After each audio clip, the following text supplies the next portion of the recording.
Jenom na ty malý půjdu.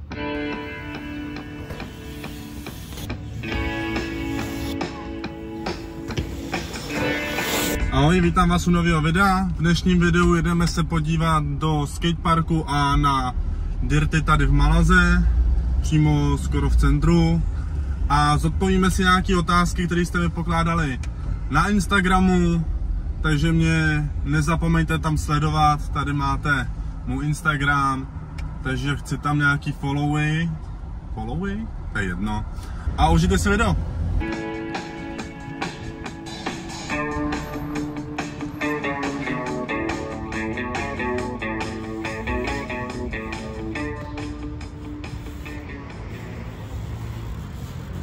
Čau. Nechceš ten Vojta Kašpar, ten youtuber? Ahoj. Jo, to jsem já. A ty jdeš tady jezdit teď? No, jdu. Jo, a můžu jít s tebou? Jo, můžeš jít se mnou, klidně. Jasný, není problém, jo? Tak super, tak jsme kámoši, tak jdeme, pojď. Tak vstup jsem stál tak 3,5 eura, ale jsme tady, je tady skatepark, bazén i dirty. Co tam děláš? Nedělej kraviny a jdeme se rozjezdit do skateparku. Pojď.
Co to děláš? No nejlepší triky. Pojď radši na ty dirty. Pojď. Tak jsme tady na dirtíkách. Jsou tady pár line, 4 myslím. Od nejmenších po nějaký větší. A půjdeme zajezdit. Ještě počkám na tamhle z toho. Pojď už. No. A jdeme jezdit, něco si povíme, nějaké otázky byly. Takže jdeme na to. Ahoj. Čau lidi. Vítám tě tady na rozhovoru a pověz nám, co jsi tady teď dělal a jak jsi vlastně ten Erasmus užil. Jo, dobře. Tak abych to upřesnil, byl jsem tady teď v půl roku na Erasmu, na vysoké škole, jsem tady studoval a docela jsem si to užil. Je to nový zážitek, něco novýho, takže si myslím, že bys to měl každý vyzkoušet. A studoval jsem tady vlastně to samé, co v Česku, takže za mě úplně jako v pohodě. Potkal jsem tady spoustu nových lidí, seznámil jsem se, ta angličtina trošku, takže to bylo fajn. A jsem rád, že jsem tady měl auto, že jsem mohl jezdit po výletech, po dráhách, na kolo jsem mohl mít sebou, takže jezdit na kole, takže já jsem si to užil. Jo. Dobrá, další otázka. Jestli jsi dělal všechny zkoušky tady v Malaze. Co? Udělal se? Neudělal? Pověz nám to, dělej, šup. Odpovídej. Tak zkoušky jsem bohužel všechny neudělal, ale většinu jo. Takže docela v pohodě. Něco bylo těžší, všechno jsem měl teda v angličtině. To, co jsem si pro sebe řekl, že mám splnit, tak jsem si splnil. A to. Hele, a další otázky si povíme potom, jo? Jdeme jezdit, máme tady malou lineu, tu bys mohl naskákat i ty, tak jdeme. Tak jsem tady nahoře, jdeme si nejdřív naskákat ty malý, zkusíme to a pak bychom se mohli přesunout na ty větší teda. Ty malý by mohl skočit i, tam ten blbec. Jo. A půjdu jenom na ty malý půjdu. No, ten to skočí ty malý a nevím, jestli půjde pak na velký. Půjdeš potom na velký? Ne, na ty velký fakt ne, to ne, to nemůžu. Nejdu tam, jenom na malý jdu. Prej ne, tak nevadí, tak tam půjdu pak sám. A užijte si video, házejte lajky a odběry a jdeme jezdit.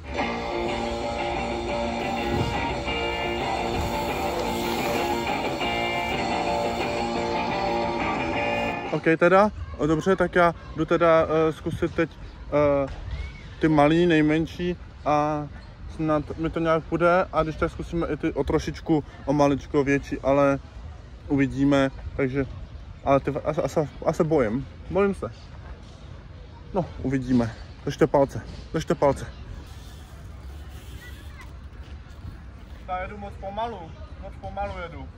No to zkusit rychlejš, o trošku. Já teď zase jdu moc rychle, ale.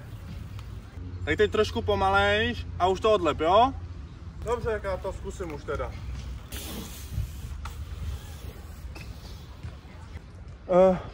Ty dva byly docela v pohodě, tak já to teď jdu zkusit celý teda. Jo, tak snad to dobře dopadne, no.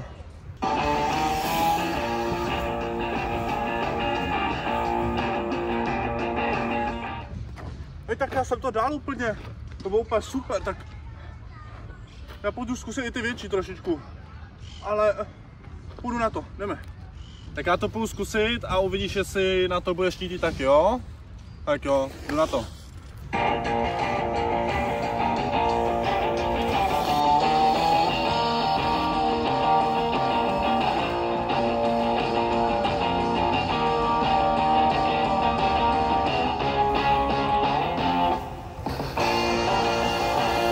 Tak jsme tady, otázku rychle najdu nějakou.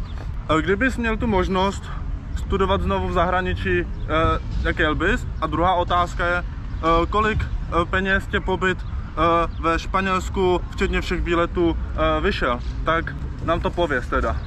Tak jestli bych měl tu možnost jet znova, asi už ne. Jedno to stačilo, jsem rád, že jsem tady byl, skvělá zkušenost.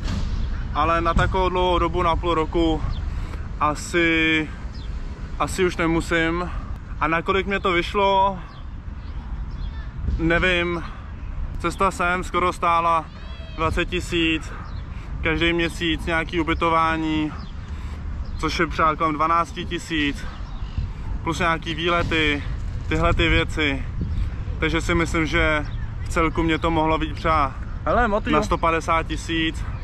Tam musím říct, že z větší části to bylo hrazeno Erasmem, ale asi bez pomoci z domova, tak by to asi moc nešlo. Jestli máte tu možnost jet, tak určitě jeďte. No tak děkujeme za odpověď teda, no. A to prozatím stačí. Ty si půjdeš zkusit dát tu trošku větší a když ne, tak dáme tu maličkou spolu a já pak půjdu na ty největší. Jdeme na to. To je moc velký. Tak tohle je taky moc velký.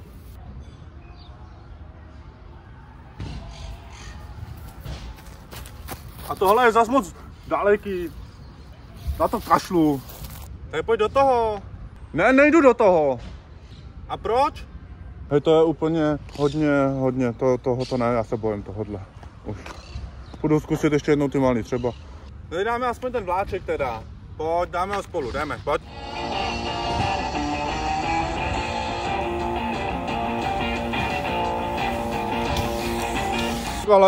Ale já už končím.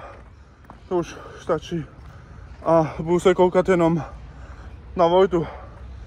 Jinak jdem se dívat na něj. Tak já už teda budu pokračovat sám v ježdění. Péťa už sedí, ale jezdil aspoň trošku, takže dobrý.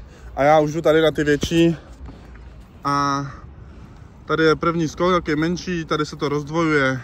Ta blíž u nás je o trošku větší, tamhle vzadu ta menší lajna, má tam hezkou placku, je to lehce do zatáčky. A tady už úplně rozděleně, nalevo o trošku menší, napravo větší. Tu levou už jsem skákal, tyhle ty, jak tady začíná a tamhle skončí, tak to jsem ještě neskákal. A uvidíme, chtěl bych toho skočit a to pak pokračuje a tady závěrečný skok a tam už jenom zatáčka. Takže držte palečky, naskáčem si tu malou nejdřív a pak tu větší. Jdeme na to.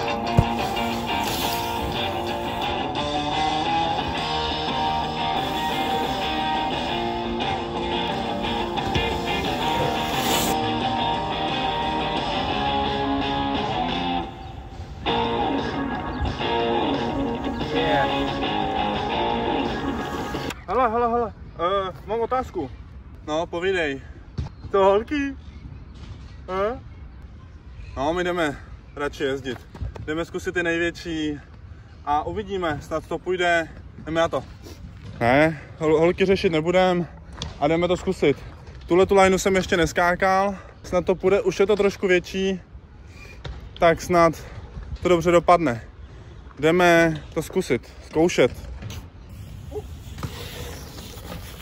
Divoký, ale nebylo to úplně špatný. Všechny 3 skoky na pohodu. Ty vole, docela čistota. Takže spokojenost, mega spokojenost teď. A jdem si to ještě natočit, ať to vidíte nějak celý. Hodně dobrý.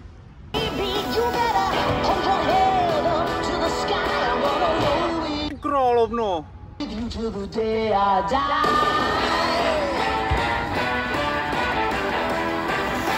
To je borec teda. Tak já už jsem dojezdil pro dnešek. Už jsem byl takový rozhicovaný, nevím, už se mi to líbilo. Mi to šlo, tak jsem byl hodně spokojený. Ale jak se říká, nejlepším přestat, už jsem začal dělat nějaký malý chybičky a už budeme končit. Péťa má ještě jednu otázku. Co máš za otázku? Jo, další otázka je, jak to máš se cvičením a jestli to nechceš zase trošku hrotit, úplně bombičky, takový bicáček a řešíš nějak stravu teď tady? Cvičení a strava. Tak já tady jako cvičím skoro každý den nebo hodně často, furt stravu moc neřeším, ale nejím úplně jako prasárny nebo takhle, snažím se jíst tak akorát, aby se to vešlo do kalorií. A teď přes léto určitě nějak jako víc hrotit to nějak nebudu, budu tam chodit furt, jíst klasicky a makat pořádně. Takže děkuju Péťovi za poslední otázku a doufám, že se vám video líbilo. Já mám mega rád, že jsem tohle poskákal. Doufám, že se vám video líbilo a pokud jo, nezapomeňte hodit like, odběr, napište mi něco do komentáře. Dneska to může být slovo dirty, ať vidím, že to dokoukají fakt do konce a užívejte života. Čauky. Hej, on už to video ukončil, ale hoďte mu tam ten like a odběr a napište do komentáře, no já nevím co, úplně cokoliv, napište do komentáře rychle, hned to tam piš. Čau.